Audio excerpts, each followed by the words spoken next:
Recently, I have finished the period of intensive English learning. After that, I sat down to reflect on what worked, what didn't, and what I could improve in the future. In today's episode, I will share 12 lessons I learned from my English learning journey. Conclusion number 1. Waking up early gives me the most of time within a day. During this process, it was sometimes challenging to learn 4 hours because I could start at 3 p.m. and I usually started about 11 a.m. So when I had to learn this 3.5 hours or 4 hours, it was so challenging. But in a converse scenario, I could learn faster because I had these days when I woke up about 7 a.m. and I was able to end my learning about 4 p.m. It could make a difference. In the morning, it was easier to focus on the specific task. I had more energy. I performed better in the morning. What I have noticed is the fact that I was able to do it faster, and it wasn't about extra hours, but it was about better focus and commitment. Definitely, I didn't have many distractions.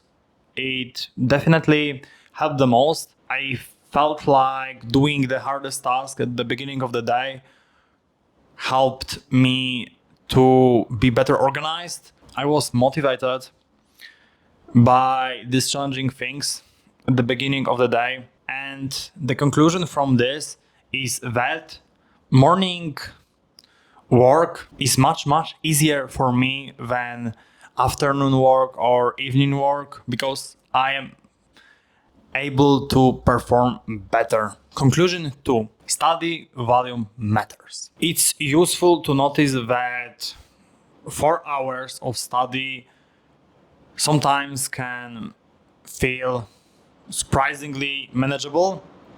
Even 5-6 hours, it's possible. However, it can only be done if you are 100% committed, if you well organized. Basically, I have noticed that my strategy was proper to increase volume stepwisely.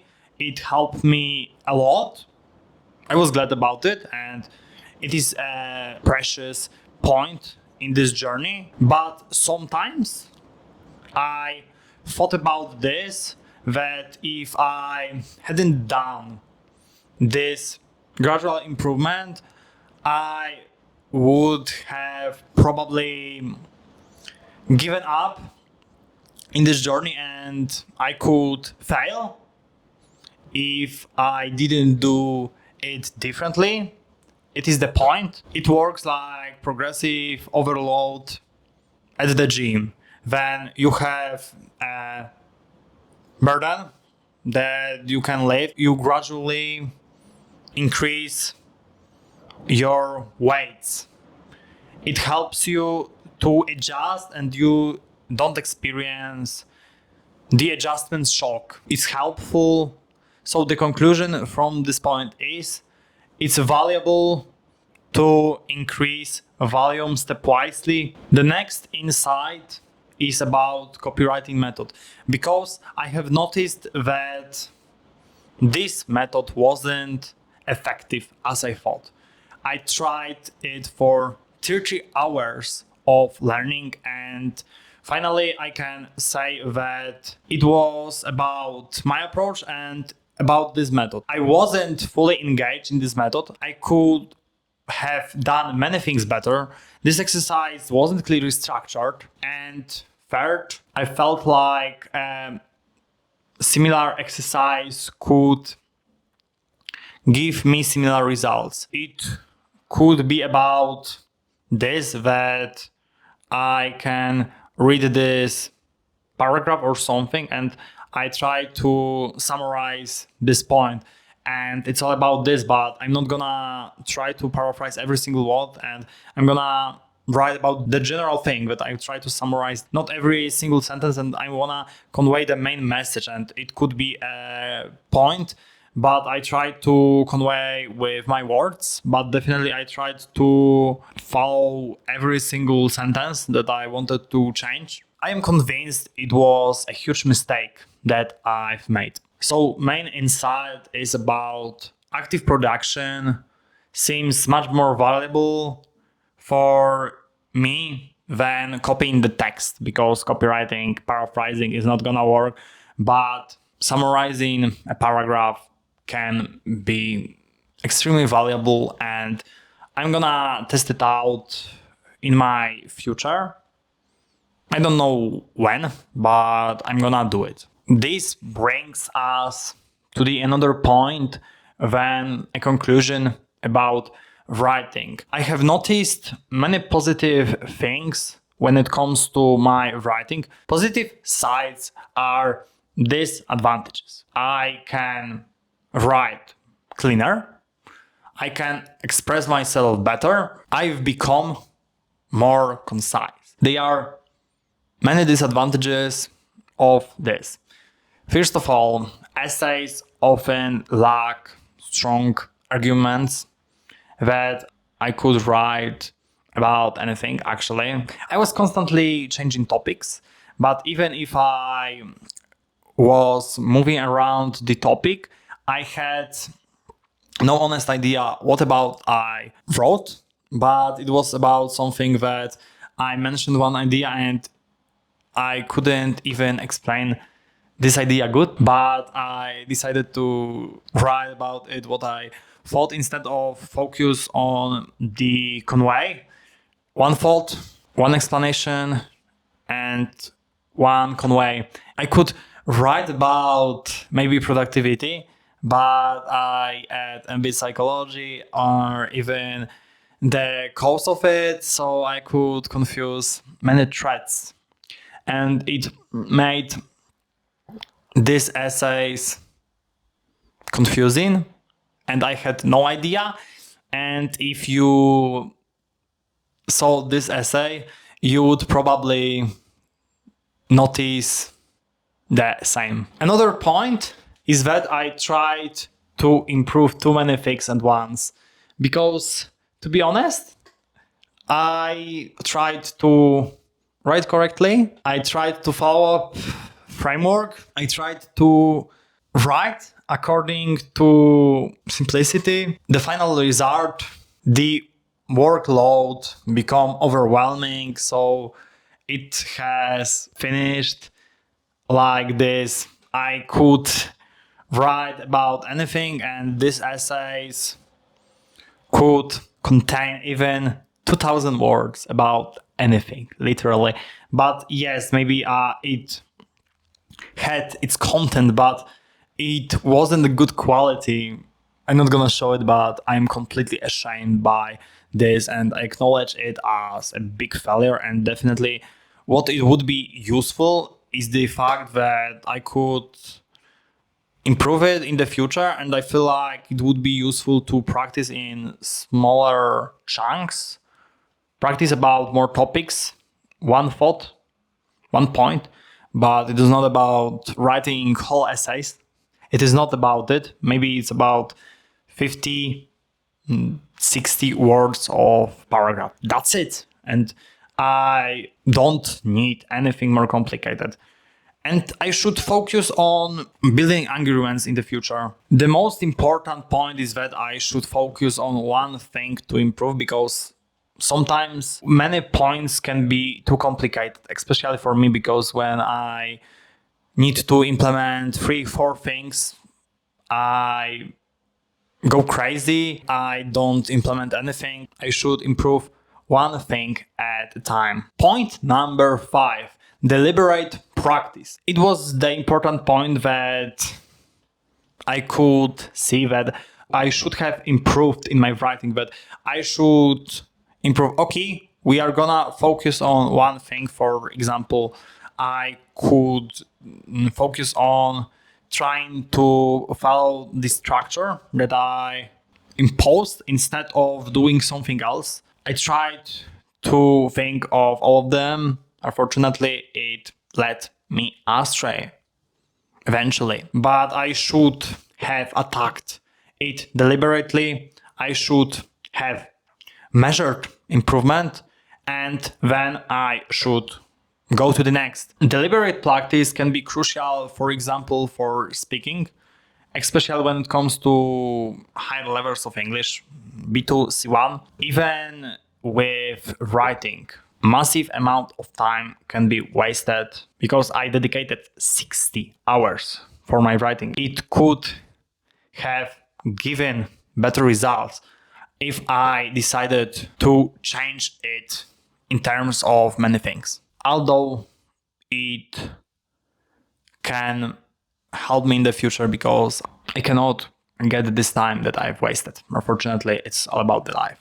The main point that I've understood is that specific targeted practice beats general practice once I am at an advanced level. It should be more specific and targeted, because 50 hours of learning one skill can contribute to better improvement, and I can notice the progress. I can be more motivated by this. This conclusion is related to the previous point.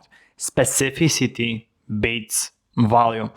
At the beginning, simply studying, you can get remarkable results, large improvements in many areas of language learning. But if you are reaching a stage where you are around B2 level, your practice matters more than how much you practice. It is this point in my case that it wasn't about the hours, but it could be about specificity. But the problem with that is that I should be more specific about it. In this case, I've realized that speaking practice needs more structure, because my speaking practice could be more structured, and I felt like I stayed inside my comfort zone because I spoke up about the same topics almost over and over. It was my target to speak out about language learning goals, and I'm glad, but I feel like I should be more specific about what I wanted. And it is the key. Let's discuss this example, that when you are around the topics that are familiar to you, you can speak out about them. Yes, you can speak out about them better, but it doesn't mean that you cannot be better at English, because I felt like I wanted to improve my overall English, but unfortunately I was focused on this topic. So yes, I can say that I can speak out about language learning topics better than other topics. I'm glad about it, but it doesn't matter that I should have dedicated a bit of time to other topics, for example, within my self-talk practice and quick conversational questions. It could be done better. But I felt like if I had realized that I could do it differently, I would make a greater progress. So I identify the issue as I didn't pre-plan a list of topics to get out of my comfort zone, although I wanted to speak out about language learning topics. So it isn't the greatest problem. And it is a problem because I have noticed another issue within my speaking practice. I noticed that if I didn't know an answer, I tended to change the topic. Instead of dealing with the question, I should have answered faster, and I should be more mindful during the practice. The crucial part of this is that my speaking precisely shows what mistakes I've made. And maybe it can be beginner's mistakes. Can agree with that. I felt like I had a problem to achieve C1 because yes, I would like to do it, but it wasn't my goal. I kept telling myself that I wouldn't like to achieve the C1, but literally I would like to achieve C1 level in English. It is something that blocks me to achieve the point. So the next time that I'm gonna learn it, actually, I'm gonna achieve C1 level because now I'm gonna focus on something else. I'm gonna continue my English journey because I'm gonna do 15 hours of this process, and then I am curious about when I'm gonna do it, but probably in the next year. I had enough of this, and definitely I wanna start new language. Another lesson is about my error log because it is related to many things. Defining when you are gonna do the thing, maybe sometimes you can say that you are gonna do something, but definitely you don't do it because you've done a lot and you can forget about it, but it can be so valuable to you. It is my case with error log.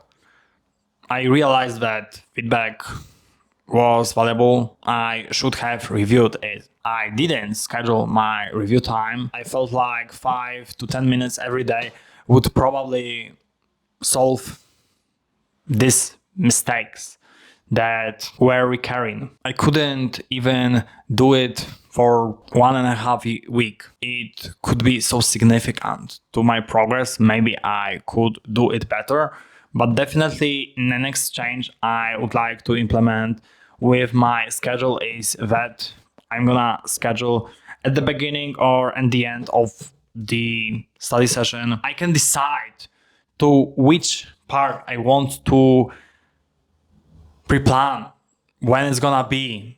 It is all about specificity. It is related to the previous point, how you should have done it. So the point is that learning doesn't stop when you make a mistake. It helps you realize your mistakes, which results in being aware of them, and you can start making them fewer. It is one of my favorite ones. It is about organization. I wondered about the issue of organization, in my case, a bit deeply, and I realized that my problems didn't come from a lack of effort, but it stemmed from my habits. Going to the bed at 2 or 3 a.m.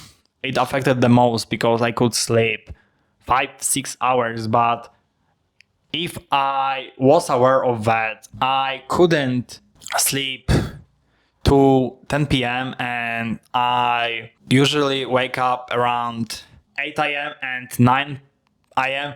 It matters a lot because I could predict the outcome that's gonna happen.